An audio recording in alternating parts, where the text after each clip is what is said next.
C'est un pays d'étangs où la carpe est reine et les hérons sont rois. La Dombes, c'est le territoire de jeu de ses habitants. Ils testent aujourd'hui une sorte de trivial poursuite. Regardez bien la photo. Je vous montre aux autres aussi. Hein. Est-ce que c'est un cloître?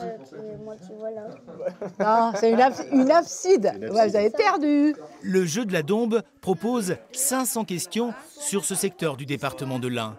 Ce sont les villageois eux-mêmes qui les ont rédigées. On a fait des réunions participatives. Il y a des habitants qui sont revenus dans 3 ou 4 réunions. Ils se sont déplacés dans les autres réunions parce que ça les a tellement intéressés. Entre-temps, ils allaient chercher des questions pour pouvoir alimenter le jeu. Le héron est-il un oiseau? Avec des plumes rouges et vertes, avec un long bec et des grandes pattes, ou qui ne vole pas? Un grand bec et des grandes pattes. C'est ça.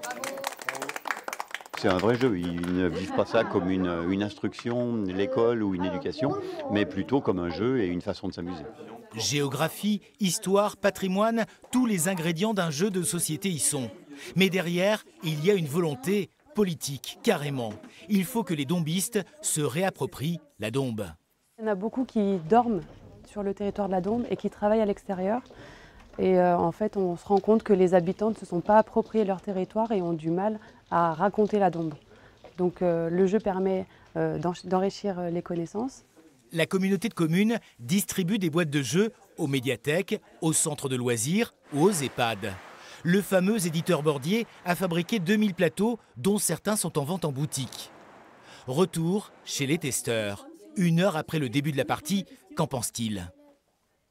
Je suis née sur le territoire et il y a des questions auxquelles je ne pouvais pas répondre. Et là, j'ai découvert des énigmes, on va dire, des petites anecdotes. Il y avait des villages que je connaissais pas, trop dans la Dombe, donc j'ai appris à les connaître.